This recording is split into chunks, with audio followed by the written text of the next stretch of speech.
ruined my family!" she screamed, her face contorted with rage, mascara streaming down her cheeks in angry black rivers. The entire restaurant fell silent. Silverware stopped clinking against china. Conversations died mid-sentence. All eyes turned to our table in the corner of Lorenzo's, the fanciest Italian restaurant in Oakwood, Connecticut. I sat there, frozen, the half-eaten tiramisu turning to ash in my mouth. Rebecca Miller stood over me, designer purse clutched in her manicured hands like a weapon she might swing at any moment. Her husband, Charles, stood a few steps behind her, his face a mask of embarrassment and quiet fury. I don't understand," I managed to stammer, though the lie tasted bitter on my tongue. I understood perfectly. The truth I'd been carrying for 43 years had finally found its way to the surface, like a body weighted down in a lake that eventually breaks free. "Don't play innocent with me, Susan," Rebecca hissed, leaning closer. I could smell the expensive perfume she always wore, Chanel No. 5, the same my mother used to wear. "You think I wouldn't find out? That I wouldn't discover what you've been doing behind our backs?" The restaurant manager approached cautiously. "Ladies, is everything okay?" "No, everything is not okay," Rebecca snapped, not taking her eyes off me. "This woman, this snake, has been having an affair with my father for months. She's destroyed our family." The gasps around us were audible. An elderly couple at the next table exchanged horrified glances. A waiter nearly dropped his tray of drinks. I should have corrected her. I should have told her right then that she had it all wrong. But something held me back. Perhaps the decades of silence, of carrying a truth too heavy to share. Or maybe it was because in her rage, she'd gotten so close to the reality without actually touching it. Charles placed a restraining hand on Rebecca's arm. "Becca, not here. This isn't the place." "Then where, Charles? Where is the right place to confront the woman who's been sleeping with my 70-year-old father? The woman who convinced him to change his will, to cut me out, to leave everything to her?" My hands trembled as I reached for my water glass. The cool liquid did nothing to ease the burning in my throat. "Rebecca, please sit down. Let me explain." "Explain? What could you possibly say that would make this okay? You were my friend, Susan. I trusted you. I let you into our lives. And this is how you repay us? By seducing my elderly father for his money?" The irony of her accusation might have made me laugh if the situation weren't so painfully tragic. Her father, Richard Blackwood, had never been seduced by me. We'd never shared a single intimate moment. The truth was far more complicated, more devastating than anything Rebecca could imagine. I looked around at the crowd of strangers, all witnessing my public humiliation. This wasn't how I'd planned for the truth to come out.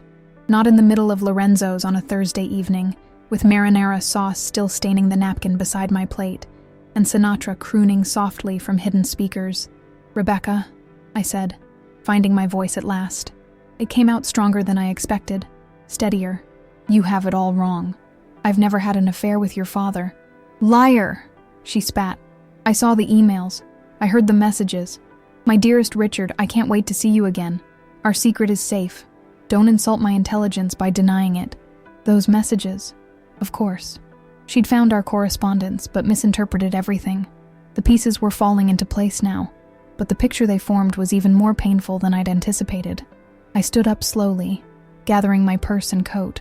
"I'm not going to discuss this here," I said, pulling out my wallet and placing enough cash on the table to cover my meal and a generous tip. The poor waiter deserved it after this spectacle. As I moved to leave, Rebecca blocked my path. "You don't get to walk away from this, Susan. You don't get to destroy lives and then disappear." I looked into her eyes, hazel eyes with flecks of gold around the pupils, the exact same eyes that looked back at me from my mirror every morning. Eyes we both inherited from a man who'd lived a double life for decades.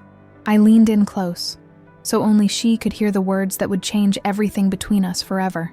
"I never had an affair with your father, Rebecca," I whispered, my voice barely audible. "We share the same father. Richard Blackwood is my father too." The look on Rebecca's face, that moment of confusion, followed by disbelief, then the dawning horror of comprehension, would stay with me forever. She stepped back as if I'd physically struck her, nearly stumbling into Charles, who steadied her with a concerned look. That's impossible," she stammered, the color draining from her face. "We'll talk tomorrow," I said quietly. "Call me when you're ready." Then I walked out of Lorenzo's, head high despite the whispers that followed me to the door. The cool autumn air hit my face as I stepped outside, and I took a deep breath, filling my lungs with the scent of fallen leaves and wood smoke. For a moment, I just stood there on the sidewalk, watching my breath form small clouds in the chilly evening air. My name is Susan Collins. I'm 56 years old, a widow for the past 5 years, and a lifelong resident of Oakwood, Connecticut, a picture-perfect New England town with white-steepled churches, historic homes, and secrets buried so deep you'd need an archaeological dig to unearth them all. One of those secrets was mine, or rather, it belonged to my mother, to Richard Blackwood, and now, to me. A secret kept for over half a century that had just exploded in the middle of Lorenzo's famous tiramisu. I unlocked my car, a sensible blue Honda that had seen better days, and sat behind the wheel without starting the engine. My hands were shaking too badly to drive just yet. I looked at my reflection in the rearview mirror, my graying brown hair pulled back in its usual neat bun, the fine lines around my eyes more pronounced in the harsh dome light of the car. I had my mother's bone structure, people always said, but my eyes, those were all Richard's. I'd known about Rebecca all my life. My mother had made sure of that. "She's your half-sister," she'd told me when I was 8 years old, pointing out a little girl with pigtails playing in the park. "But she doesn't know about you, and she can never know." Her mother would be devastated.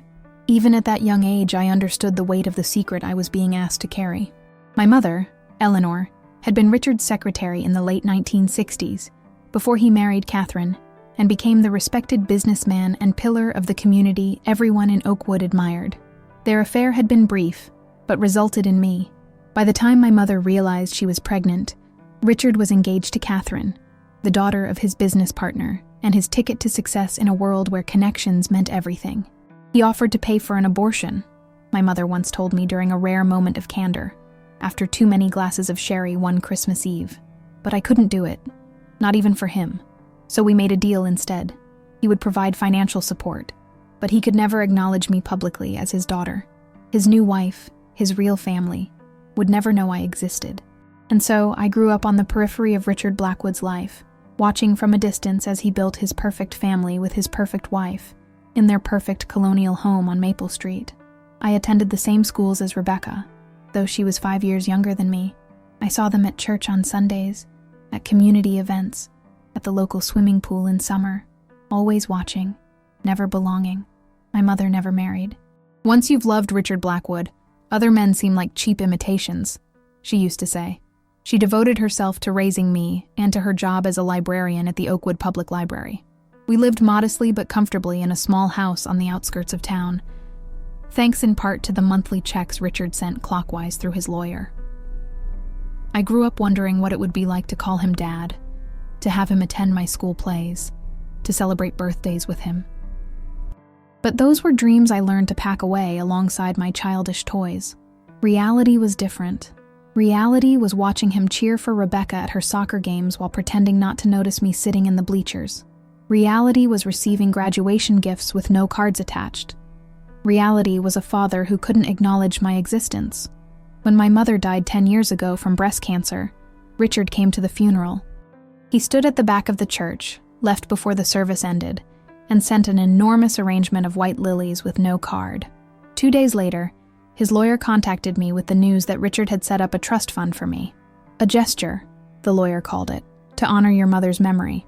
It wasn't until my husband, Tom, died of a sudden heart attack at 51, that Richard finally reached out directly. A handwritten note, express mailed to arrive the day after Tom's funeral. "I know what it is to lose someone you love. If you need anything, please call me. It's time we talked." And so began our strange, secret relationship. Meetings for coffee in neighboring towns where no one would recognize us. Long emails about our lives, our thoughts, our shared love of history and architecture. Phone calls that had to end abruptly if Catherine or Rebecca entered the room on his end. He was trying, in his limited way, to be the father he'd never been allowed to be. I never asked for anything from him. Not money, not public acknowledgement, nothing. I had made my peace with our relationship long ago. All I wanted was to know him, to understand the man whose blood ran in my veins, whose eyes I saw in my mirror every morning. When he was diagnosed with pancreatic cancer 6 months ago, something changed in him. "I don't want to die with this lie between us," he told me during one of our clandestine meetings. "I want to make things right." I begged him not to upset the balance, not to throw a grenade into the lives Rebecca and Catherine had built, but he was adamant. He changed his will to include me as his daughter, equal in standing to Rebecca. He planned to tell them both the truth himself, after getting his affairs in order. But then Rebecca found our emails before Richard could have that conversation. And now here we were. I finally started my car, the engine humming to life in the quiet parking lot. Tomorrow would bring a reckoning 56 years in the making. Tonight, I needed to prepare myself for the storm that was coming. The call came at 6:15 the next morning, jolting me from an uneasy sleep, filled with dreams of slamming doors and accusing voices. I fumbled for my phone in the darkness, my heart racing when I saw Richard's name on the screen. "Susan," he said, his voice raspy and weak. The cancer had been taking its toll. "Catherine and Rebecca know everything. I need you to come to the house. Please." "Richard, I don't think that's a good idea," I said, sitting up and switching on the bedside lamp. "They need time to process this." "There is no time," he said, a hint of desperation in his tone. "The doctors say I have weeks, maybe days. I need my daughters to make peace before I go. Please, Susan. I've never asked you for anything." It wasn't true, of course. He'd asked plenty of me over the years. My silence, my discretion, my understanding. But I couldn't deny his request now. Not when he was dying. "I'll be there in an hour," I promised, already dreading what awaited me. The Blackwood home stood at the end of a long, tree-lined driveway, a stately colonial with black shutters and a wraparound porch. As I pulled up, I noticed Rebecca's red BMW and Charles's black Mercedes already parked in the circular driveway. The family gathered for a crisis, circling the wagons. Catherine opened the door before I could ring the bell. At 68, she remained an elegant woman with perfectly coiffed silver hair and the kind of bone structure that aged gracefully. Today, however, her face was drawn, her eyes red-rimmed from crying or lack of sleep, possibly both. "Susan," she said, her voice devoid of warmth. "Richard is waiting in his study." She stepped aside to let me enter, but didn't offer to take my coat or guide me through the house I'd never been invited into before. I knew the way to Richard's study from his descriptions in our emails. Down the hall, past the living room, second door on the left. I found him sitting in a leather armchair by the window, a blanket over his legs despite the warmth of the room. Cancer had withered him, turning the once robust businessman into a shadow of himself. Rebecca and Charles stood on the opposite side of the room, as far from the door as they could get. Rebecca wouldn't meet my eyes. "Susan," Richard said, attempting to rise but lacking the strength. "Thank you for coming." I moved to his side, unsure whether to touch him, to offer any physical comfort. In all our clandestine meetings, we'd never so much as hugged. Now, with his life ebbing away, I still hesitated. "How are you feeling?" I asked, then winced at the inanity of the question. "Like a man who's waited too long to right his wrongs," he replied with a wan smile. He gestured to the chair beside him. "Sit, please. We have much to discuss." I sat, acutely aware of Rebecca's gaze now boring into me. The silence in the room was oppressive, broken only by the ticking of an antique grandfather clock in the corner. "I've explained everything to Catherine and Rebecca," Richard said, his voice stronger now, as if the need to take control of the situation had temporarily bolstered his failing health. "About your mother, about our arrangement over the years, and about my recent decision to acknowledge you publicly as my daughter." "It's not right," Rebecca burst out, unable to contain herself any longer. "It's not fair to Mother or to me. She appears out of nowhere after all these years, and suddenly she's entitled to half of everything? She's a gold digger, just like her mother was." "Rebecca," Richard said sharply, but I raised a hand to stop him. "I have never asked your father for a penny," I said, looking directly at Rebecca. "The trust fund he set up after my mother died was his idea, not mine. And as for appearing out of nowhere, I've been in Oakwood all my life. We went to the same schools. We shop at the same stores. I was at your wedding, Rebecca, as a guest of your father's business associate. I've spent my entire life on the periphery of yours, watching from a distance because that was the arrangement your father made with my mother before I was even born." Rebecca's face flushed with anger or embarrassment. I couldn't tell which. "So you've been spying on us? Watching our family all these years?" "That's not what I said," I replied, fighting to keep my voice level. "I've lived my life. You've lived yours. We've occasionally crossed paths, That's all. Catherine, who had been standing silently by the door, finally spoke. Did you know all these years? About your connection to our family? I nodded. My mother told me when I was 8. And you never thought to come forward, to tell us the truth? That wasn't my truth to tell, I said simply. It was Richard's. Catherine's eyes flashed with a cold fury. How convenient for you both. Richard reached over and took my hand, an unprecedented gesture that made my breath catch. I've made many mistakes in my life, he said, looking from Catherine to Rebecca, then back to me. But Susan was never one of them. I regret how I handled the situation, but I have never, not for one moment, regretted her existence. Tears pricked at my eyes, but I blinked them away. Now was not the time for sentimentality. I've changed my will, Richard continued, addressing the room at large, but keeping his hand on mine. Susan and Rebecca will share equally in my estate. The house will remain Catherine's for her lifetime, after which it will pass to both of my daughters. The business will be split equally between them as well. This is insane, Charles interjected, speaking for the first time. Rebecca has worked at Blackwood Enterprises since she graduated college. She's the VP of operations. Susan has no connection to the business at all. She will now, Richard said firmly, if she wishes to be involved. All eyes turned to me, waiting for my response. The truth was, I had no interest in Blackwood Enterprises. I had built my own small but successful interior design business over the years. But I could see that saying so now would only reinforce their belief that I was after Richard's money, nothing more. We can discuss the details later, I said carefully. Right now, Richard's health should be our primary concern. Catherine made a scoffing sound. How magnanimous of you. I turned to look at her, really look at her for the first time. Had she known all these years? Had she suspected? The timeline of Richard's affair with my mother and his engagement to Catherine overlapped. Had she sensed something amiss even back then? I never meant to disrupt your family, I said softly. I would have been content to continue as we were. But Richard wasn't, Catherine replied, her voice razor sharp. He decided, in his infinite wisdom, that acknowledging his illegitimate daughter was more important than honoring the vows he made to me, than protecting the daughter he raised. Richard winced at her words, but didn't contradict her. I don't want your money, I said, addressing Rebecca directly, or your business, or your house. Then why are you here? She demanded. I looked at Richard, his hand still holding mine, his eyes pleading for understanding. Because he asked me to come. Rebecca crossed her arms over her chest. Well, now you can leave. We'll handle things from here. I glanced at Richard, expecting him to object, to insist I stay, but he remained silent, his momentary strength apparently depleted by the confrontation. In that silence, I felt the weight of 56 years of secrecy, of being the shameful evidence of a youthful indiscretion, of being an inconvenience to be managed rather than a daughter to be loved. Without another word, I stood, gently disengaging my hand from Richard's grasp.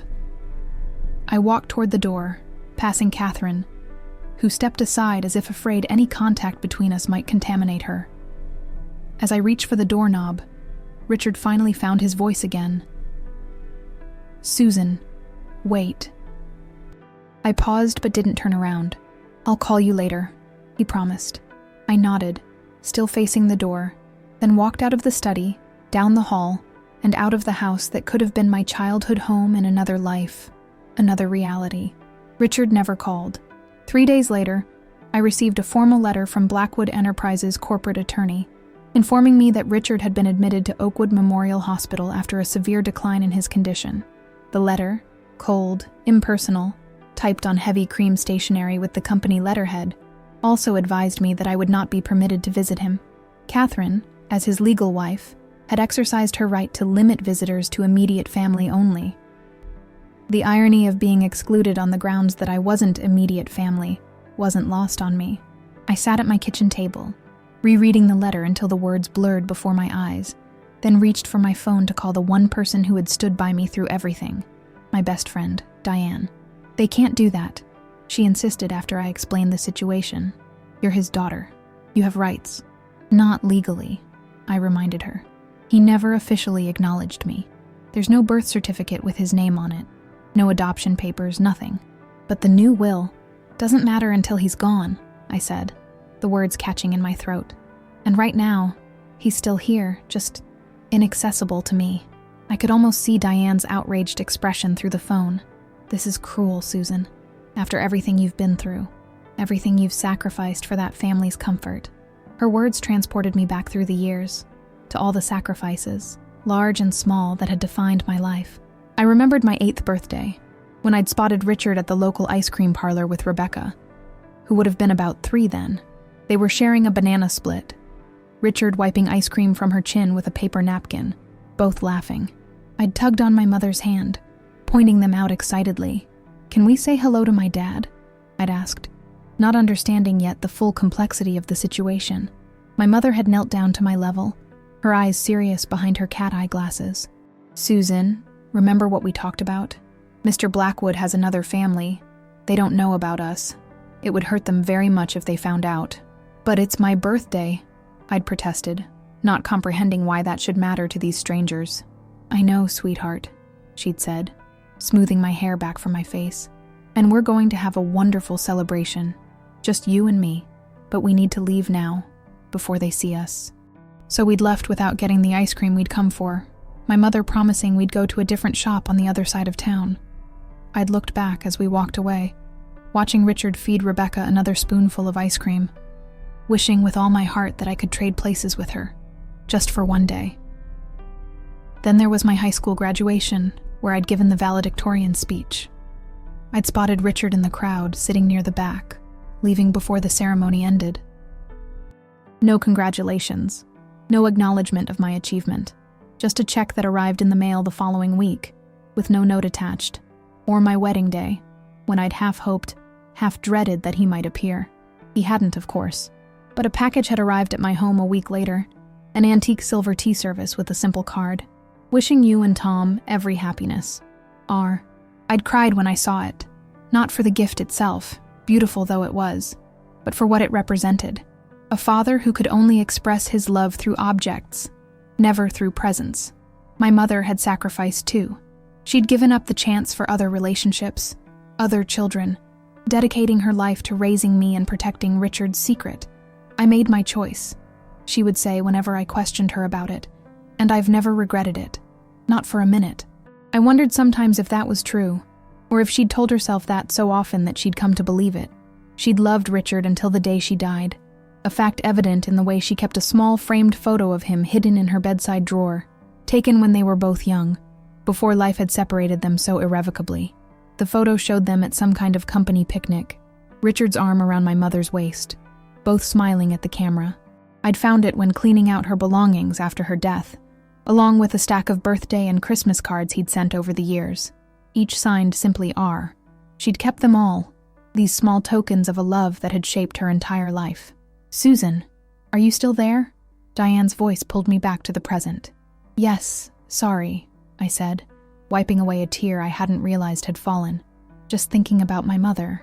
She would be furious about this," Diane said firmly. "She may have agreed to keep Richard's secret, but she never intended for you to be treated like this." She was right. My mother had accepted the terms of her relationship with Richard, but she'd always insisted that I deserved better. "One day," she'd told me on her deathbed, her voice barely a whisper, "Richard will acknowledge you properly. He promised me. Don't let him forget." I hadn't pushed it, though. After her funeral, when Richard had set up the trust fund, I'd accepted it as the most he was willing or able to do. I'd built my own life, found happiness with Tom, established my interior design business, made friends, created a world that didn't revolve around the Blackwood family and their secrets. It was only after Tom died that the old longing for connection had resurfaced. With my mother gone, and my husband gone, the absence of family had felt acute. When Richard had reached out, I'd allowed myself to hope for something more, not money or status, but simply acknowledgement, the right to call him father before it was too late. "What are you going to do?" Diane asked, bringing me back to the present problem. I looked at the letter again, at the formal language that sought to erase our biological connection, as if it were nothing more than an inconvenient rumor. "I'm going to the hospital," I decided, standing up and reaching for my purse.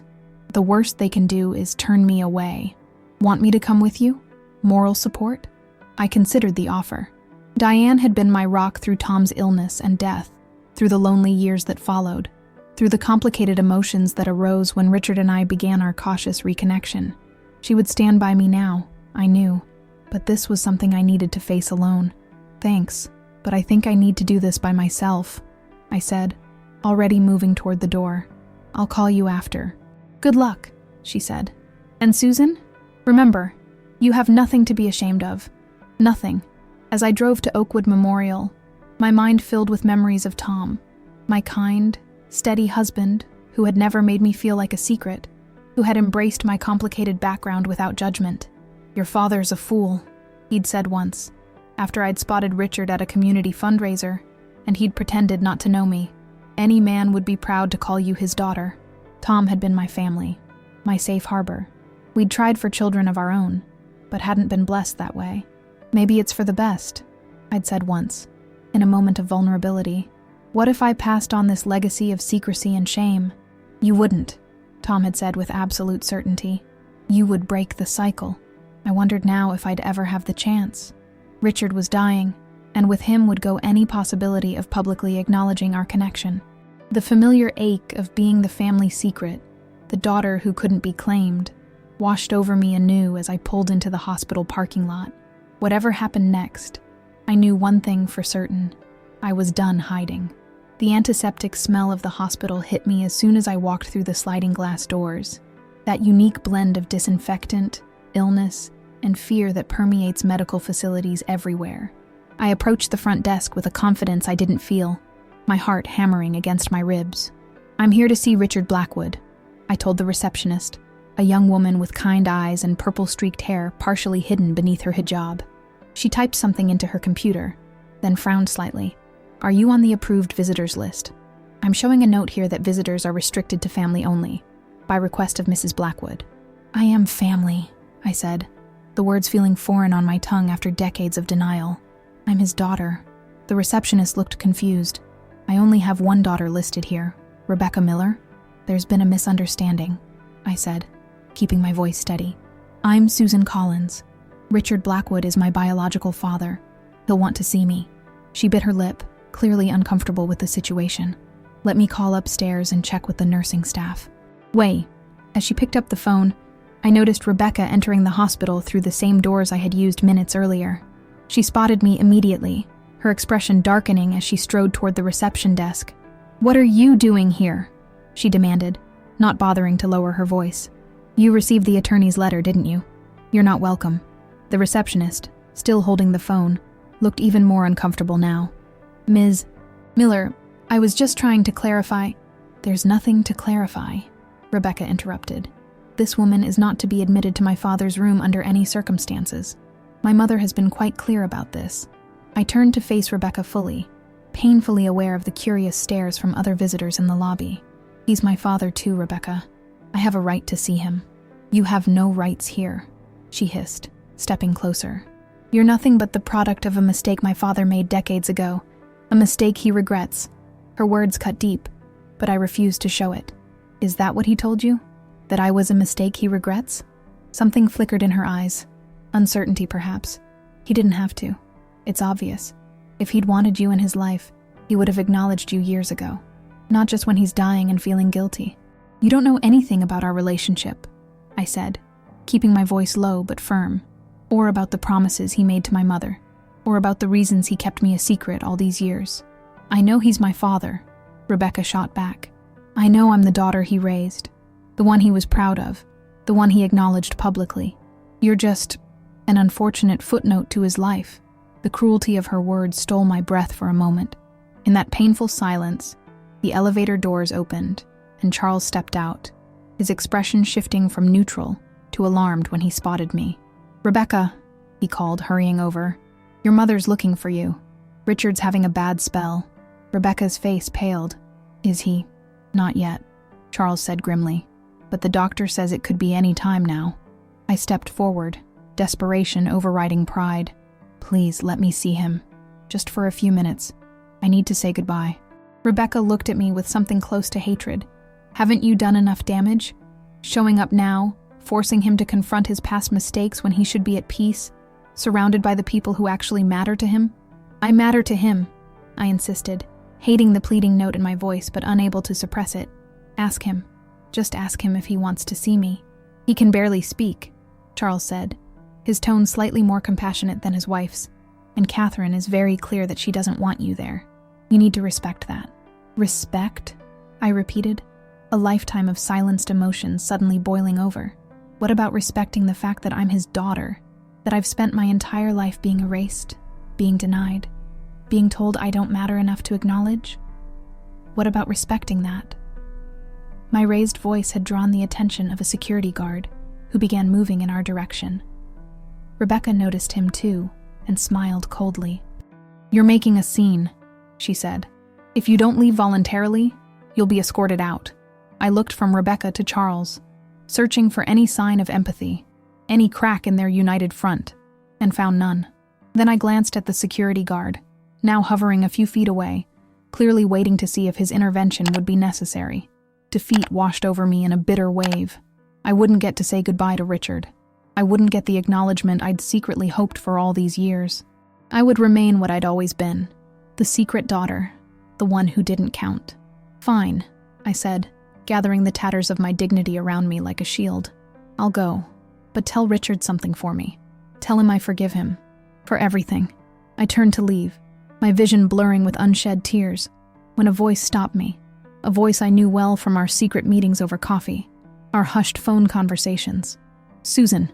I turned back to see Dr. Eliza Chen, Richard's oncologist, standing a few feet away. I'd met her several times when accompanying Richard to appointments his real family hadn't known about. Dr. Chen, I acknowledged, embarrassment washing over me at being caught in this humiliating situation. She glanced from me to Rebecca and Charles, then back to me. I was just coming to find the family. Richard is asking for you, Susan. Specifically. Rebecca's face contorted with shock and anger. That's impossible. He can barely speak. Nevertheless, Dr. Chen said firmly. He was quite clear. He wants to see Susan. Alone. The look Rebecca gave me could have frozen flame. This is your doing. You've manipulated him somehow. Convinced him. That's enough, Rebecca. Dr. Chen interrupted, her professional demeanor cracking slightly to reveal impatience. Your father is dying. His wishes should be respected. My mother won't allow it, Rebecca insisted, though I could hear the uncertainty in her voice now. I've already spoken with Mrs. Blackwood, Dr. Chen replied. She's agreed to step out of the room temporarily. Now, if you'll excuse us, Susan and I need to go upstairs. Richard doesn't have much time. She gestured for me to follow her to the elevator, leaving Rebecca and Charles staring after us in stunned silence. As the elevator doors closed, I sagged against the wall, overwhelmed by the rapid turn of events. Thank you, I managed to say. Dr. Chen gave me a small, sad smile. Don't thank me. Richard was quite insistent. He became agitated when he realized you weren't there. Started trying to get out of bed. It took some convincing, but Catherine finally agreed to a short visit. The elevator stopped on the 4th floor, and Dr. Chen led me down a hushed corridor to a private room at the end of the hall. Outside the door stood Catherine, her face a mask of resigned hostility. 5 minutes, she said as we approached. That's all, and if he becomes distressed, you leave immediately. I nodded, not trusting myself to speak. He's very weak, Dr. Chen warned me gently. Try not to expect too much. With that, she opened the door and ushered me inside, closing it softly behind me. The room was dimly lit, the blinds drawn against the afternoon sun. Various machines beeped quietly, monitoring Richard's failing vital signs. And there, in the center of it all, lay the man himself, so diminished by illness that I barely recognized him. His skin had a grayish cast to it, stretched tight over the bones of his face. His once thick hair was sparse and dull, but his eyes, those hazel eyes with flecks of gold that he'd passed down to both his daughters, those were unchanged, and they fixed on me the moment I entered. Susan, he whispered, his voice so faint I had to move closer to hear him. You came. I approached the bed cautiously, unsure whether to touch him, what to say, how to compress a lifetime of unspoken words into the 5 minutes Catherine had granted us. Of course I came, I said, finally allowing the tears to fall. I had to say goodbye. His hand, skeletal now with prominent blue veins, reached for mine, and I took it gently, careful of the IV line taped to his skin. "I'm sorry," he said, each word clearly costing him precious energy. "For everything. For keeping you a secret. For denying you. For not being brave enough." I shook my head, the tears flowing freely now. "It doesn't matter anymore." "It does," he insisted, his fingers tightening weakly around mine. "It always mattered. You always mattered." I stood by Richard's bedside, his frail hand in mine, absorbing words I'd waited a lifetime to hear. I always mattered. Despite the secrecy, despite the denial, despite the years of watching from the sidelines as he lived his public life with his public family, I had mattered to him. "I should have been stronger," he continued, his voice barely above a whisper. "Should have acknowledged you from the beginning. Your mother. She wanted me to." I blinked back fresh tears at the mention of my mother. "She understood your choice," I said, though the words tasted bitter. Had she really understood? Or had she simply accepted it because she had no other option? "No," Richard said with surprising force. "She was too kind, too forgiving, like you." His eyes, sunken but still intense, held mine. "The will. Did they tell you?" I nodded. "Yes. But Richard, I don't need—" "Not about the money," he interrupted, a hint of impatience in his weak voice. "The letter." "What letter?" His expression clouded with concern. "There's a letter. For you. With the will." Catherine promised. The door opened behind me, and Catherine herself stepped into the room. "Your 5 minutes are up," she said coldly. Richard's grip on my hand tightened, surprising in its strength given his condition. "The letter, Catherine," he said, turning his gaze to his wife. "You promised." A complex emotion passed over Catherine's face, something between resentment and resignation. "Yes," she said after a moment. "I promised." Richard relaxed slightly, his eyes returning to mine. "Read it," he urged. "Understand." "I will," I promised, though I had no idea what letter he was referring to or what it contained. "Time to go," Catherine insisted, more firmly now. I leaned down and, for the first and last time, kissed my father's forehead. "Goodbye," I whispered. "Not goodbye," he murmured, his eyes drifting closed with exhaustion. "Just truth." Finally, I reluctantly released his hand and walked toward the door where Catherine waited, her posture rigid with barely contained emotion. As I passed her, she spoke quietly, for my ears alone. "He was never going to leave me for her, you know. Your mother. She was convenient. Nothing more." The cruelty of the words, deliberately aimed at the most vulnerable part of me, should have hurt. But as I looked into Catherine's eyes that had witnessed a lifetime with the man I'd barely known, I saw something unexpected. Fear. Not hatred. Not anger. But fear.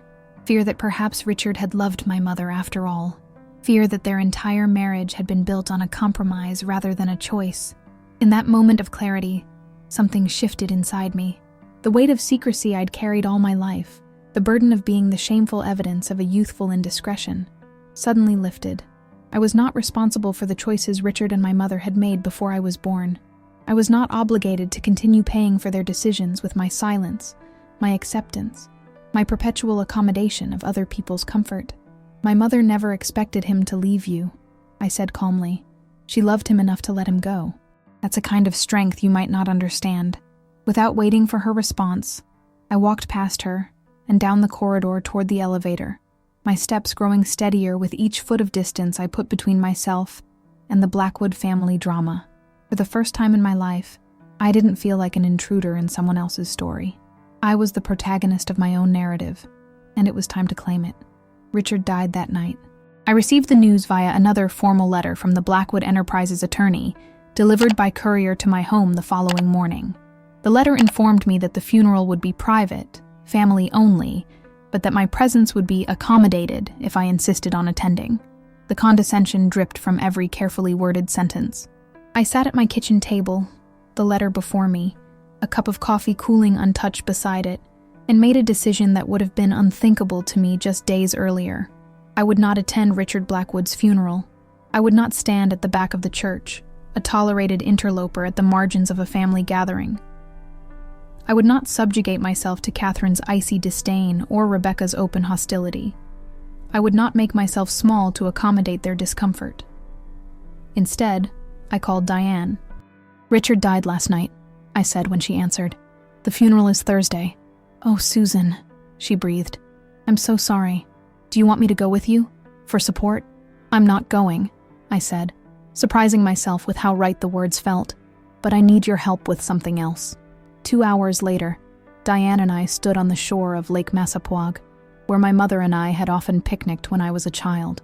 Richard had taken me there once, during one of our secret meetings after Tom died. "Your mother and I used to come here," he'd told me, gazing out over the water. "Before everything got complicated, I'd like to think some part of me is still here, in this place where I was truly happy." Now I held a small wooden box containing a few mementos: a pressed wildflower from the lake's shore that my mother had kept in her Bible, a small polished stone Richard had given me during that visit, claiming it had the same gold flecks as our eyes, and a photograph of the three of us that didn't exist, but that I'd created using an app on my phone, merging separate images into one impossible family portrait. "Are you sure about this?" Diane asked gently. I nodded. "I'm saying goodbye on my terms, not theirs." I waded into the lake until the water reached my knees, my jeans growing heavy and cold against my skin, then carefully opened the box and scattered its contents into the water. The photograph floated for a moment before the ink began to run, dissolving the fabricated family that never was. The wildflower drifted away on a small current. The stone sank immediately, disappearing into the depths. "Goodbye, Dad," I said aloud, the word Dad feeling strange and right all at once. Then I turned and waded back to shore, to Diane, to my life, the life I had built despite everything. That evening, as I sat in my living room with a glass of wine, watching the sunset paint the sky in shades of orange and pink, my phone rang. The caller ID showed a number I didn't recognize. "Hello?" I answered cautiously. "Ms. Collins, this is Martin Graves, from Graves and Hoffman Law Firm. I'm the executor of Richard Blackwood's estate." The voice was professional, but not unkind.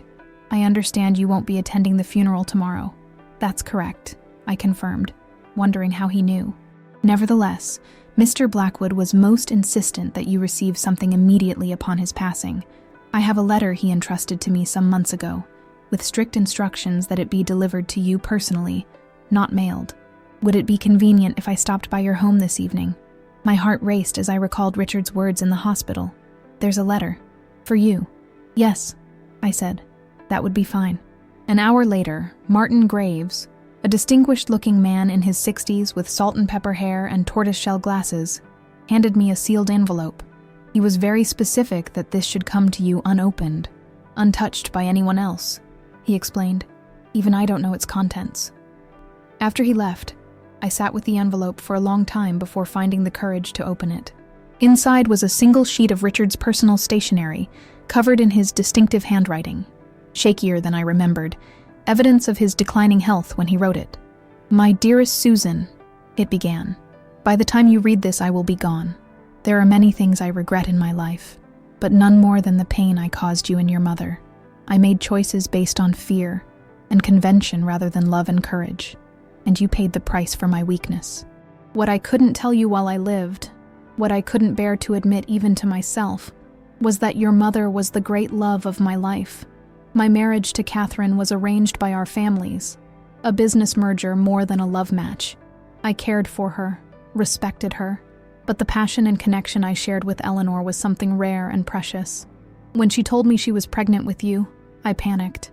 The merger was underway, the engagement announced, my future mapped out. I offered her money for an abortion, something I've been ashamed of ever since. But Eleanor, your brave, beautiful mother, refused. She offered me a compromise instead. She would raise you alone, never revealing my identity publicly, if I would provide financial support. I took the coward's way out, and it has haunted me ever since.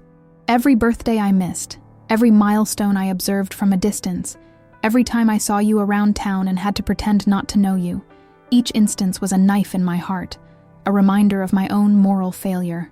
I tell you this not to excuse myself, but to ensure you know the truth. You were born of love, Susan. Real, passionate, inconvenient love. Your mother was the bravest person I've ever known, and you inherited her courage and dignity. The changes to my will are merely a public acknowledgement of what has always been true. You are my daughter, and I am proud of you. The money means nothing. What matters is that the world will finally know what I was too afraid to tell them while I lived, that Richard Blackwood had 2 daughters, both equally beloved. Forgive me if you can. With love, finally spoken aloud, your father. I read the letter 3 times, tears streaming down my face, before carefully folding it and placing it back in its envelope. Then I went to my desk and took out a framed photograph, the only one I had of my mother and me together, taken on my college graduation day. We stood arm in arm, both smiling broadly at the camera. You were right, Mom, I whispered to her image. He did acknowledge me finally, and now it's time for me to acknowledge myself. 3 days after Richard's funeral, which, true to my word, I did not attend, a different kind of envelope arrived at my door. This one bore the embossed letterhead of Graves & Hoffman Law Firm and contained a formal invitation to the reading of Richard Blackwood's last will and testament, scheduled for the following Monday at 10 a.m. I stared at the invitation for a long time, weighing my options. Part of me wanted to ignore it, to continue the process of emotional detachment I'd begun at Lake Massapoag, but a stronger part recognized that this was the final chapter in my complicated relationship with Richard, and I owed it to both of us to see it through. Monday morning found me in the hushed, wood-paneled conference room of Graves & Hoffman, seated opposite Catherine and Rebecca. Charles sat beside his wife, his expression guarded. A few other people were present. Richard's business partner, Theodore Whitman, his longtime assistant, Margaret Donnelly, and a cousin from Boston whose name I didn't catch. We all sat in uncomfortable silence, waiting for Martin Graves to begin the proceedings. Catherine pointedly avoided looking at me. Rebecca stared openly, her hostility barely concealed beneath a veneer of social politeness.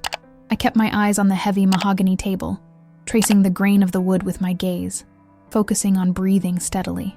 "Thank you all for coming," Martin Graves said finally, placing a thick document on the table before him. "We're here for the reading of Richard Blackwood's last will and testament, as amended on September 12th of this year." At the mention of the amendment date, just 3 months ago, Catherine's knuckles whitened around the handle of her designer handbag. "Before I begin," Martin continued, "Mr. Blackwood left specific instructions that a video message be played at this gathering. If you'll all direct your attention to the screen." He nodded to his assistant, who dimmed the lights and activated a projector. A moment later, Richard's face appeared on the wall. Not the skeletal, cancer-ravaged Richard I'd said goodbye to in the hospital, but Richard as he'd been 6 months earlier, when the diagnosis was still new, but he'd retained his robust appearance and clear voice. "If you're watching this," he began without preamble, "I'm gone, and you're all gathered to hear what I've decided to do with the material possessions I've accumulated over my lifetime. But before Martin gets to that part, there are some truths I need to speak aloud, truths I was too cowardly to voice while I lived." He paused, taking a sip of water from a glass off camera, and I noticed his hand trembling slightly. 56 years ago, I made a choice that shaped 3 lives forever. Mine, Eleanor Collins, and our daughter Susan's. At this direct acknowledgement, I heard Rebecca's sharp intake of breath, but I kept my eyes fixed on Richard's image. Out of fear, social convention, and business considerations, I chose to keep Susan's existence a secret. I married Catherine, had another daughter, Rebecca, and built what appeared from the outside to be the perfect life. But it was built on a lie, and that lie has corroded my soul for over half a century. Richard looked directly into the camera, his eyes, my eyes, Rebecca's eyes, deadly serious. "I want to state publicly and unequivocally that Susan Collins is my biological daughter, entitled to all the rights and privileges that designation entails. I acknowledge her as my flesh and blood, and I ask all of you to do the same." The silence in the conference room was absolute.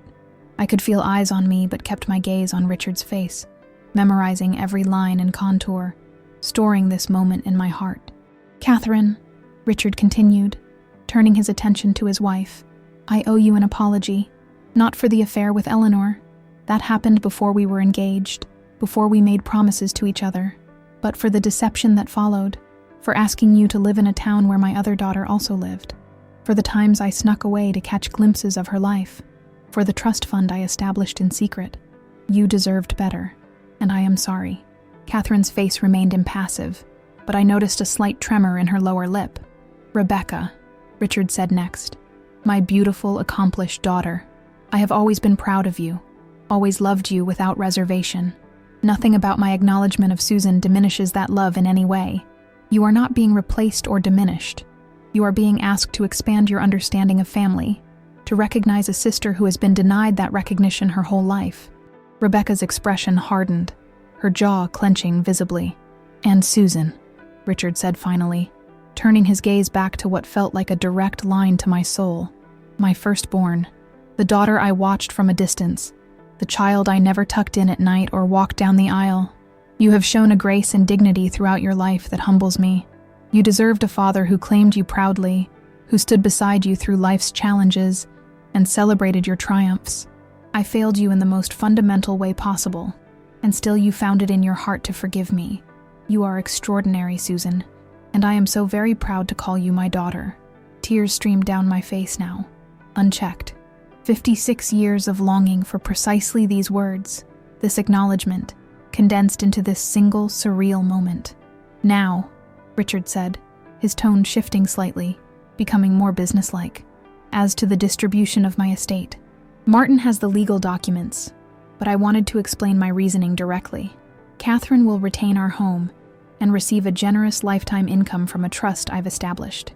The bulk of my financial assets will be divided equally between Rebecca and Susan, and Blackwood Enterprises will also be split equally between my two daughters." Rebecca made a small sound of protest, quickly stifled. Charles placed a restraining hand on her arm. "However," Richard continued, "I recognize that Rebecca has dedicated her career to the company, while Susan has built her own successful business. Therefore, I propose the following. Rebecca will maintain operational control of Blackwood Enterprises as CEO, with Susan holding an equal financial stake as a silent partner, unless she chooses to become more involved. This arrangement respects both Rebecca's years of service to the company and Susan's rightful inheritance as my daughter." He paused again, taking another sip of water. "One last thing," he said, his expression softening. "In my personal safe at home, there is a small wooden box containing items I've collected over the years. Things connected to Susan and Eleanor that I kept hidden but cherished. Birthday cards never sent, photographs taken from a distance, newspaper clippings of Susan's achievements. I'd like these items returned to Susan, where they belong." Catherine's face registered surprise at this revelation. Apparently, she'd been unaware of this secret collection. "That's all," Richard concluded simply. "Martin will handle the legal details. I hope that in time, my family, all of my family, can find a way forward together. Goodbye, and know that I loved each of you, in my imperfect way." The screen went dark, and for several long moments, no one spoke. Martin Graves cleared his throat and began to outline the specific provisions of the will, but I barely heard him. Richard's words echoed in my mind, a balm to decades of invisible wounds. After the formal reading concluded, people began to gather their belongings and leave. I remained seated, still processing everything I'd heard. As Catherine rose to leave, she paused beside my chair. "The box he mentioned," she said stiffly. "I found it after he was gone. I'll have it delivered to your home tomorrow." I looked up at her, searching for malice or deception in her expression, and finding only exhaustion. "Thank you," I said simply. She nodded once, then turned to go. "Catherine," I called after her, surprising myself. She paused, but didn't turn around. For what it's worth, I think he did love you. In his way. Her shoulders tensed, then relaxed slightly. Without responding, she continued toward the door, Charles following behind her. Rebecca remained seated across from me, her expression unreadable. After Catherine and Charles had left, she leaned forward, placing her palms flat on the table. "I don't want to be your sister," she said bluntly. "I'm not asking you to be," I replied, equally direct.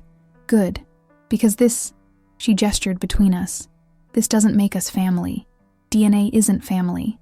Family is who raised you, who was there for you. He was my father, not yours." The words were meant to wound, and once they would have. But the letter Richard had written me, the video we'd just watched, had armored me against such attacks.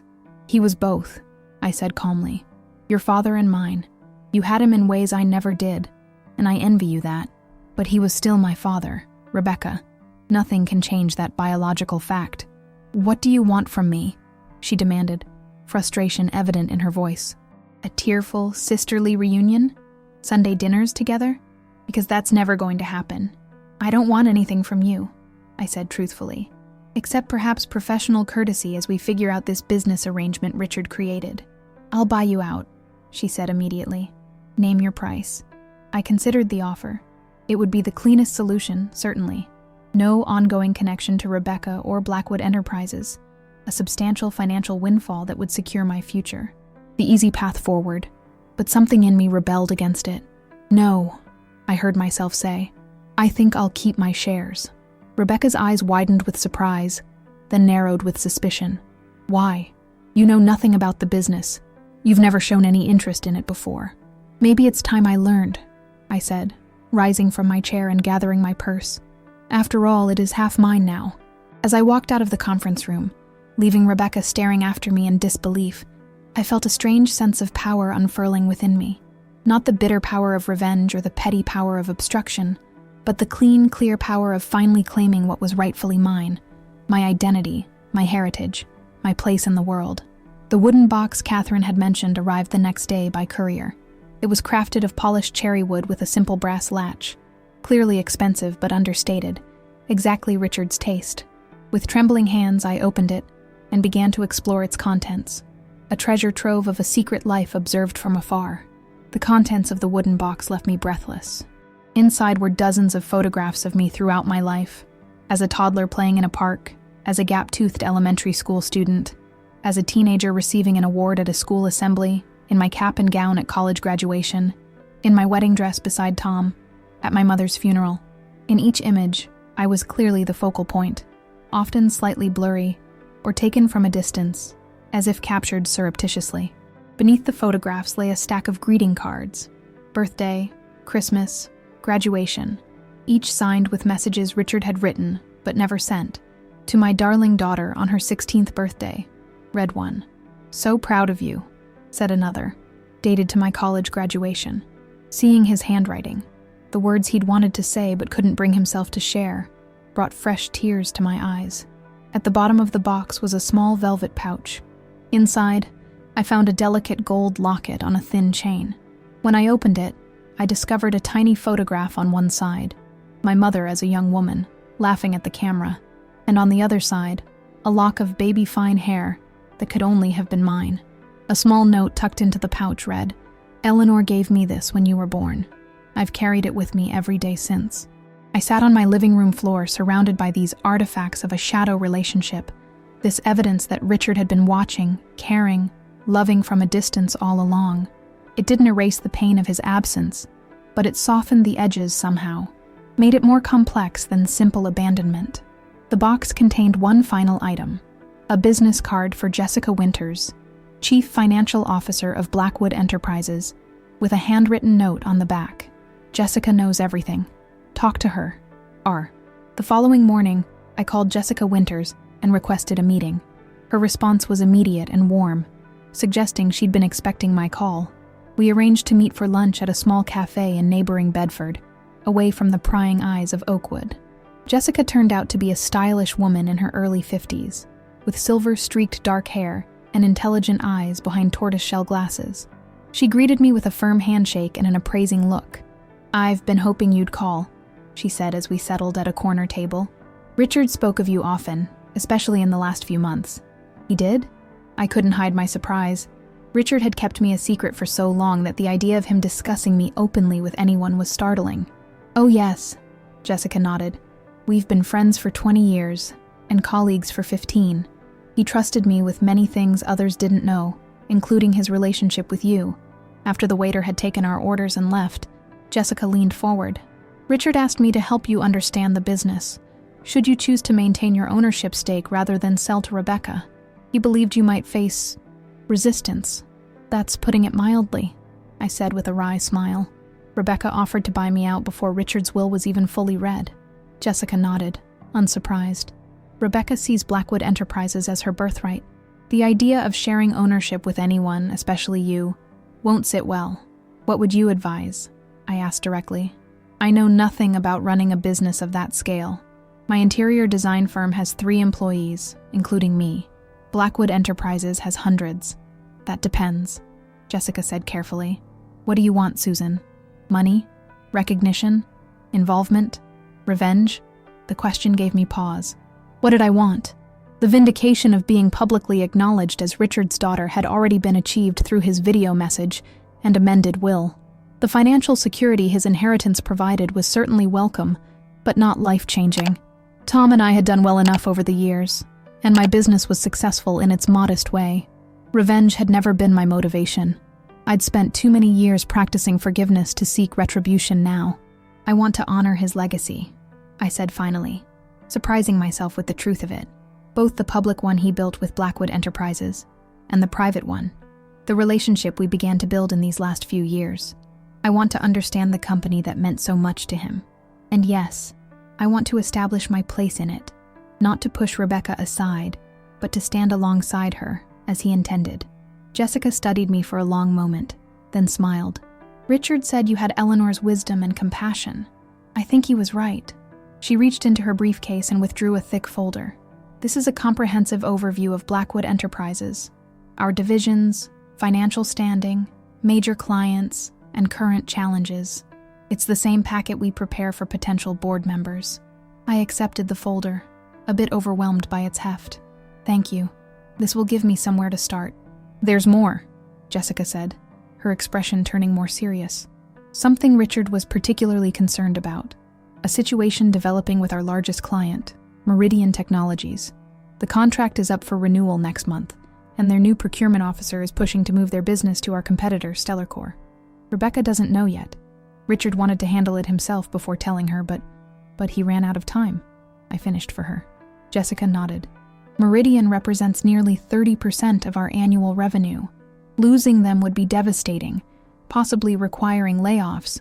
Richard believed he could salvage the relationship, but now it falls to Rebecca, I said. To both of you, Jessica corrected gently. As equal owners. The waiter arrived with our meals, creating a brief pause in the conversation. As we began to eat, I considered the implications of what Jessica had shared. The Meridian situation presented both a crisis and an opportunity, a chance to prove my value to the company, to establish myself as more than just an unwelcome interloper. What can you tell me about Meridian Technologies? I asked. Why are they considering leaving? Is it price, service, personal relationships? Jessica smiled approvingly at my questions. All of the above to some degree, but primarily it's about innovation. StellarCore has been aggressively marketing their new integrated supply chain management system. Our technology is solid, but admittedly more conventional.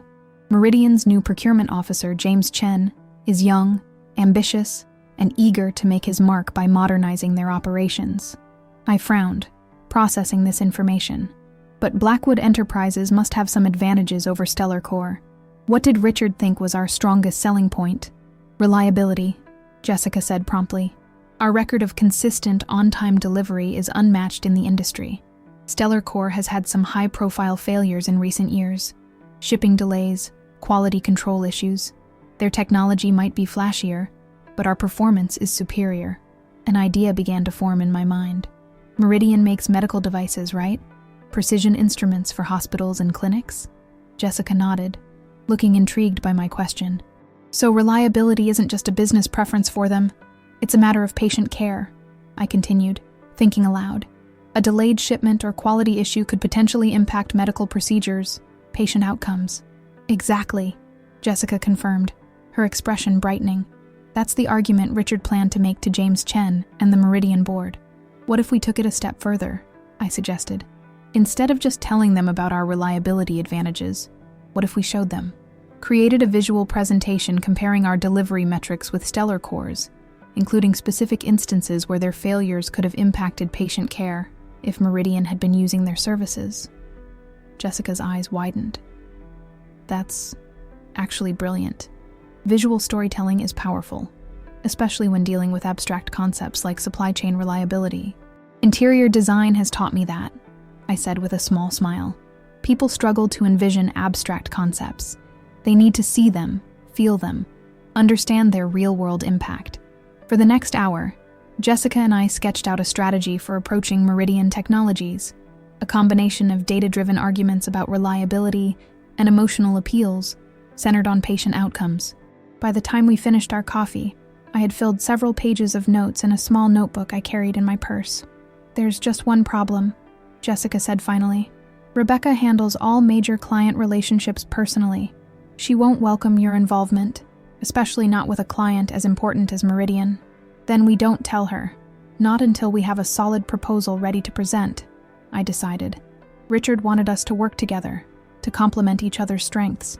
This could be the opportunity to demonstrate what that might look like. Jessica hesitated. "Rebecca is not someone who handles surprises well." "Neither am I admitted. "But sometimes they're necessary. Richard kept me a surprise for 56 years. Maybe it's time for a different kind of revelation in the Blackwood family." Over the next 2 weeks, I immersed myself in learning everything I could about Blackwood Enterprises, Meridian Technologies, and the medical device supply industry. Jessica provided internal documents, market analyses, and client histories. I stayed up late reading industry journals, watching interviews with healthcare procurement officers, studying the language and concerns of the medical supply world. During the day, I maintained my normal routine, meeting with interior design clients, supervising installations, keeping my small business running smoothly. No one, not even Diane, knew about my parallel project. This was something I needed to do on my own, to prove to myself as much as to Rebecca or anyone else that I belonged in Richard's legacy. On a rainy Tuesday afternoon, 3 weeks after Richard's death, Jessica called with news. Meridian has scheduled their final decision meeting for next Friday. Rebecca plans to make a last-ditch presentation to save the account. "Then we need to be ready before then," I said, glancing at the presentation materials spread across my dining room table. Charts comparing delivery metrics, testimonials from satisfied clients, mock-ups of a new client portal interface I'd designed that combined Blackwood's reliability with a more modern user experience. "Susan," Jessica said hesitantly, "are you sure about this? Rebecca will see this as interference, maybe even sabotage." "It's not sabotage to try to save our company," I replied, emphasis on the "our." Richard left Blackwood Enterprises to both of us for a reason. It's time I honored that trust. That evening, I called Martin Graves and requested an urgent meeting with Rebecca, Jessica, and the executive team of Blackwood Enterprises. As Richard's executor, Martin had the authority to convene such a meeting, though he seemed puzzled by my request. "May I ask what this concerns?" he inquired. "The future of Blackwood Enterprises," I replied simply, and honoring Richard's final wishes for both his daughters.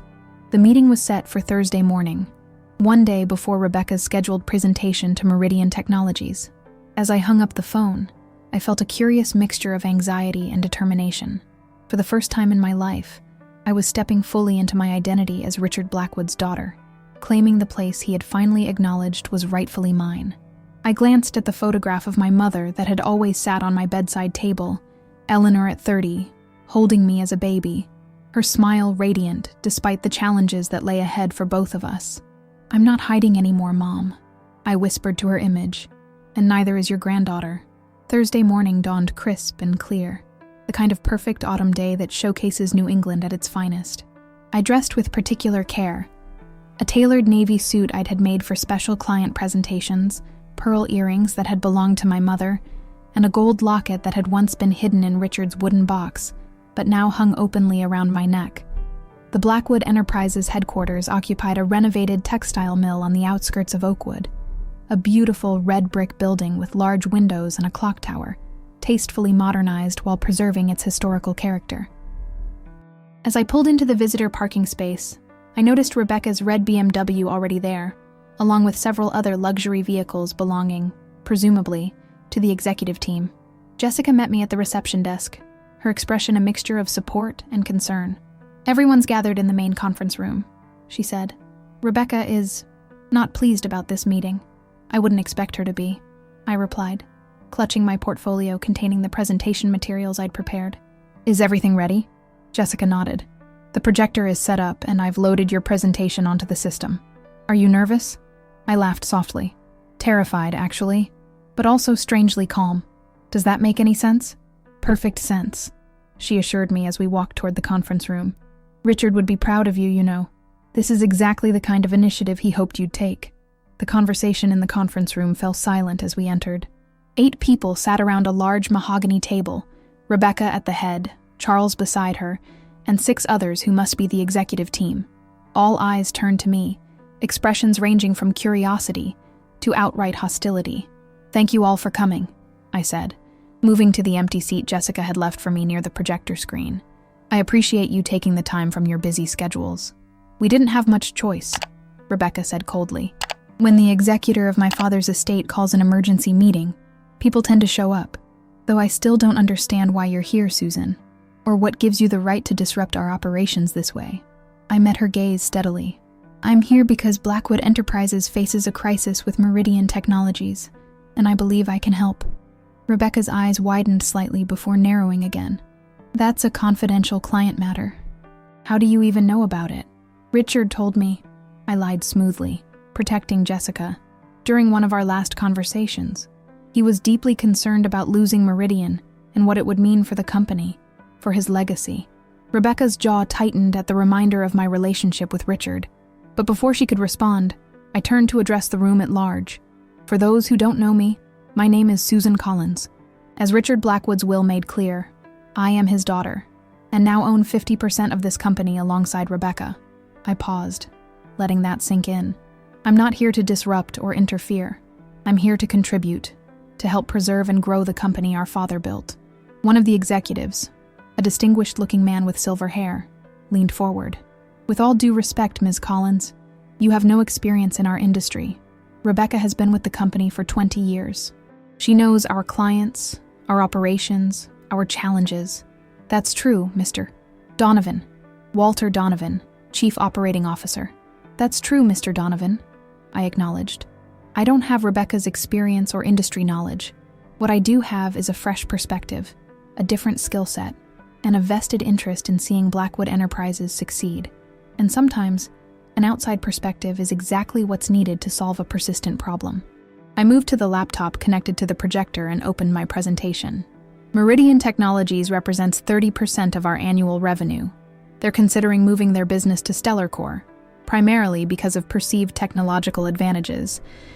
Rebecca has a presentation scheduled tomorrow to try to retain their business. I'd like to show you an alternative approach.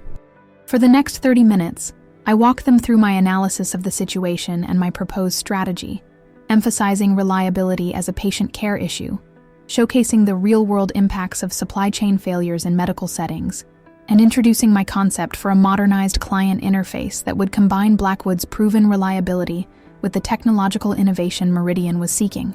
As I spoke, I noticed the expressions in the room shifting. Walter Donovan was nodding thoughtfully. A younger woman I hadn't been introduced to was taking detailed notes. Even Charles looked begrudgingly impressed. Only Rebecca remained stone-faced, her arms crossed defensively across her chest. When I finished, there was a moment of silence before Walter Donovan spoke. "This is quite comprehensive, Ms. Collins. You've clearly done your homework."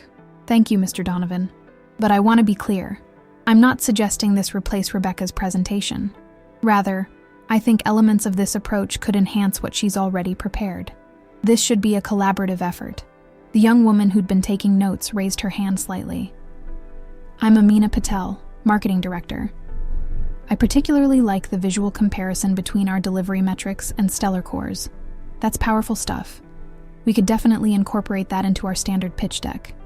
Others began to chime in with suggestions, questions, and refinements to my ideas. The energy in the room had shifted from suspicious resistance to engaged problem-solving. Everyone except Rebecca, who remained silent throughout the discussion. Finally, as the conversation began to wind down, she stood up abruptly. "That's enough," she said, her voice cutting through the chatter. "I think we need to discuss this privately. Susan, would you join me in my office, please?" Without waiting for my response, she strode from the room. After an awkward moment, I gathered my materials and followed her, feeling the eyes of the executive team on my back as I left. Rebecca's office was exactly what I would have expected. Spacious, elegantly furnished, with large windows overlooking the mill pond behind the building. Family photographs lined one wall, Rebecca with Charles and their 2 college-aged children. Rebecca with Catherine. Rebecca with Richard. It was a shrine to the family I'd never been allowed to join. She closed the door behind us with a decisive click, then turned to face me. "What exactly do you think you're doing?" "Helping," I said simply. "The company is facing a crisis. I have skills and ideas that could be valuable." "Isn't that what Richard wanted? For us to work together?" "Richard wanted a lot of things," she said bitterly, most of which were unrealistic and self-serving. "Is that how you see his acknowledgement of me? As self-serving? What else would you call it? He kept you a secret for 56 years, then suddenly develops a conscience when he's dying and throws our entire family into chaos. He got to play the noble truth teller, without having to deal with any of the fallout." There was pain beneath her anger, real, raw pain that I recognized all too well. "Rebecca," I said gently, "I didn't ask for any of this either. I didn't ask to be born into secrecy, to watch my father from a distance all my life, to be acknowledged only when he was dying. This situation isn't of my making any more than it is of yours, but you're certainly taking advantage of it," she snapped. "Swooping in with your fancy presentation, trying to impress the executive team, undermining my authority. That's not what I'm doing," I interrupted. "I'm trying to help save a crucial client. I'm trying to honor Richard's wish that we work together. I'm trying to find my place in this company that is now half mine, whether you like it or not." Rebecca moved to the window, staring out at the mill pond, her back to me. For a long moment, she said nothing. When she finally spoke, her voice had lost some of its edge. "Do you know what it's like to discover that your entire life is based on a lie? That the father you adored, who you thought hung the moon, was living a double life all along? That there was another daughter he cared about, thought about, kept mementos of?" "Actually, I do," I said quietly. "I discovered that my life was based on a lie, too. The lie that I didn't matter enough to acknowledge, that I had to be kept secret like something shameful. We're both victims of Richard's choices, Rebecca. The only difference is when we found out about it." She turned to face me then, and for the first time, I saw something other than anger in her eyes, a flicker of recognition, perhaps even the faintest hint of understanding. "The Meridian presentation is tomorrow at 10, she said after a moment. "Be ready at 8. We'll review both our materials and decide what to incorporate. Don't be late." It wasn't acceptance, not quite, but it was an opening, a crack in the wall she'd built between us. "I'll be here," I promised. As I turned to leave, Rebecca spoke again. "That locket you're wearing, it was in his box, wasn't it?" I touched the gold pendant at my throat. "Yes, it has a picture of my mother inside, and a lock of my baby hair. Apparently, she gave it to him when I was born." Rebecca's expression tightened again, but she nodded. I wondered where it went. "He always wore it, you know, under his shirts, on a longer chain. I asked him about it once, and he said it was a good luck charm. I never imagined that it contained evidence of his other life." I finished for her. "His other daughter." "Yes." She turned back to the window. 8 o'clock tomorrow, Susan. Don't be late." As I left Blackwood Enterprises that afternoon, I felt a curious mixture of emotions, hope and apprehension, triumph and uncertainty. The confrontation with Rebecca had gone neither as badly as I'd feared, nor as well as I'd hoped, but it was a beginning, a first step toward whatever new reality awaited us both. That evening, as I prepared for the next day's presentation, my phone rang. The caller ID showed a number I didn't recognize. "Hello? Susan, it's Catherine Blackwood." I nearly dropped the phone in surprise. "Catherine, I wasn't expecting to hear from you." "No, I imagine not." Her voice was cool but not hostile. "Rebecca told me about your presentation today." "I see." I braced myself for recrimination, for accusations of overstepping or manipulating. Instead, Catherine said, "Richard would have been pleased. He always said you had your mother's intelligence and creativity." I sat down abruptly, stunned by her words. "He talked to you about my mother? About me?" "Not until the end," she admitted. "When he knew the cancer was terminal, he told me everything. About Eleanor, about you, about the wooden box he'd kept all these years." I was angry, of course, devastated, but I wasn't surprised. "You weren't." "I always knew there was a part of Richard I couldn't reach," Catherine said softly. "A sadness in him that nothing I did could touch. When he finally told me about Eleanor, about the great love he'd sacrificed for convention and business advantage, suddenly, so many things made sense. I struggled to find words. to process this unexpected revelation. I never wanted to cause you pain, Catherine. I know that, she said. You're not responsible for the choices Richard and your mother made before you were born. And from what Rebecca tells me, you seem determined to honor Richard's legacy, to help the company succeed. That counts for something with me. Before I could respond, she continued, I'm not saying we'll ever be friends, Susan, or that Rebecca will ever truly accept you as a sister. Some wounds go too deep for complete healing, but perhaps we can find a way forward that respects Richard's final wishes without causing each other further pain. I would like that, I said honestly, more than you know. After we hung up, I sat for a long time, holding the locket that contained the physical evidence of my connection to Richard, the connection he'd hidden all his life, but had finally, in death, brought into the light. Tomorrow, I would stand beside my half-sister and help save our father's company. It wasn't the family reconciliation Richard might have hoped for, but it was a beginning. And beginnings, I had learned, were powerful things. 6 months after Richard's death, I sat in what had once been his office at Blackwood Enterprises, now converted into a shared conference space that Rebecca and I used for our weekly meetings. The walls, once covered with Richard's hunting trophies and business awards, now displayed a carefully curated mix of items. Some of his awards remained, joined by framed architectural drawings of the mill's original construction, vintage photographs of the building through the years, and a striking black and white portrait of Richard that captured his strength and intelligence. The redesign had been my first official project as co-chairperson of Blackwood Enterprises, a title Rebecca and I shared, while she maintained her position as CEO. The space now served as neutral territory, belonging to neither of us exclusively, but to the legacy we jointly stewarded. The quarterly numbers look good, Rebecca said, sliding a financial report across the polished table. Meridian has committed to a 3-year contract, and we've picked up 2 new clients since implementing the enhanced client portal. I nodded, skimming the report. The technology investment is paying off faster than projected. Jessica was right about that. Our presentation to Meridian Technologies had been a success, an unlikely collaboration that combined Rebecca's deep industry knowledge with my fresh approach to visual communication. James Chen, the procurement officer who had been leaning towards StellarCore, had been particularly impressed by our reliability metrics when presented as a patient care issue, rather than simply a business advantage. My father would have appreciated your perspective on that, he'd told me after the presentation. He was a surgeon before he retired. He used to say that in medicine, consistency saves more lives than occasional brilliance. That successful collaboration had set the template for the uneasy but functional partnership Rebecca and I had developed in the months since. We weren't friends, probably never would be, but we had found a way to work together that honored Richard's final wishes, while playing to our respective strengths. I have something for you, Rebecca said now, reaching into her briefcase and withdrawing a small package wrapped in tissue paper. I found it when I was going through some of Richard's things at the house. I accepted the package curiously. Inside was a small leather-bound book, a journal, by the looks of it. What is this? Richard's private journal, Rebecca explained.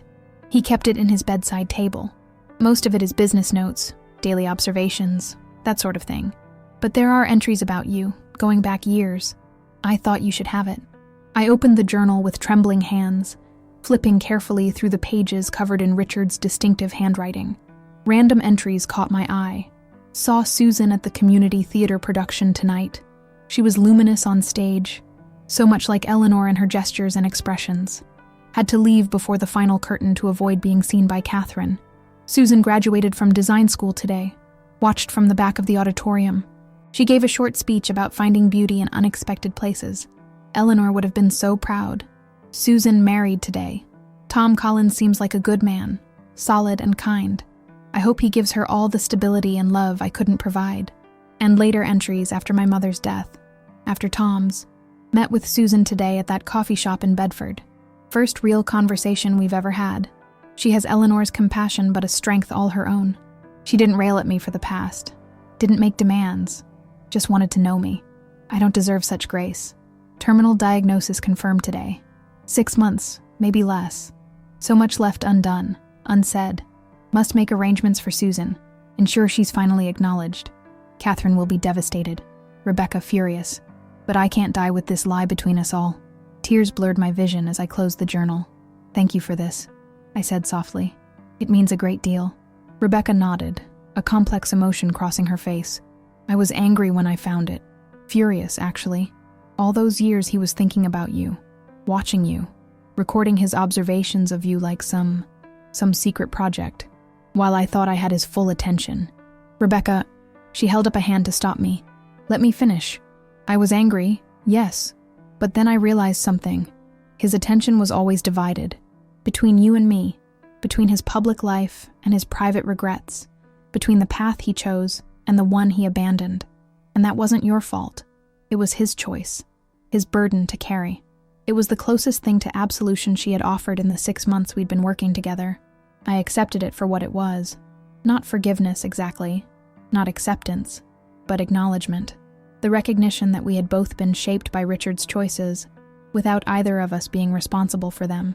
The family lawyer called yesterday, Rebecca continued, shifting to a more businesslike tone. Mother has decided to sell the house on Maple Street. Too many memories, she says. She's buying a condo in Florida near her sister. And the house? I asked, curious despite myself about the fate of the home that could have been part of my childhood. It's being sold. The proceeds will be split according to Richard's will. Half to me, half to you. I shook my head. I don't want that money, Rebecca. The house was your home, never mine. The proceeds should go to you. She studied me for a long moment, as if trying to detect some hidden motive in my refusal. Why? It's rightfully yours, under the terms of the will. Some things matter more than legal rights, I said simply. That house represents your childhood, your memories with Richard. I have my own memories, different ones. I don't need to claim a financial stake in yours. Something shifted in Rebecca's expression. Not warmth exactly, but a softening around the edges. I've been thinking about establishing a scholarship fund at Oakwood Community College, she said after a moment. In Richard's name. Perhaps the proceeds from the house could fund that. I think that's a wonderful idea, I said sincerely. Richard would be pleased. The scholarship could specifically support students studying business or design, she added, a small olive branch in her suggestion of including my field alongside hers. Perfect, I agreed. A fitting tribute to both sides of his legacy. As our meeting concluded and Rebecca gathered her papers to leave, she paused at the door. Mother mentioned she's going through old photographs for the move. She found some from company picnics in the late 60s. Your mother might be in some of them, from when she worked as Richard's secretary. The offer was made casually, but I recognized the significance of it. I'd like to see those, if Catherine wouldn't mind sharing them. Rebecca nodded. I'll let her know. She might even have duplicates you could keep. After she left, I remained in the shared office, holding Richard's journal and reflecting on the strange, unexpected path my life had taken in the past 6 months. I had gone from being Richard Blackwood's secret daughter to being publicly acknowledged as his heir, from an outsider looking in to a legitimate stakeholder in his legacy. The journey hadn't been smooth. There had been legal challenges from distant Blackwood relatives contesting the will, uncomfortable questions from longtime family friends who had never known about my existence, awkward encounters at business functions where people weren't quite sure how to place me in the Blackwood family hierarchy. Through it all, I had maintained the quiet dignity my mother had taught me, neither apologizing for my existence nor demanding more recognition than was offered. I had focused on honoring both my parents, Eleanor, who had raised me with love and never spoken ill of Richard despite his abandonment, and Richard, who had finally found the courage to acknowledge me, however belatedly. As I prepared to leave for the day, my phone chimed with a text message from Diane. Don't forget dinner tonight, 7 now at Lorenzo's. I smiled at the reminder. Lorenzo's, where this whole public chapter of my life had begun 6 months ago, with Rebecca's confrontation and my whispered revelation. It seemed fitting to return there now, with friends who had supported me through this tumultuous period. On my way out, I passed Jessica in the hallway. Heading home? She asked with a smile. Yes, dinner with friends tonight, I replied. But I'll be in early tomorrow for the meeting with the web development team about the new online ordering system. You've really found your place here, haven't you? Jessica observed. Richard would be proud. Had I found my place?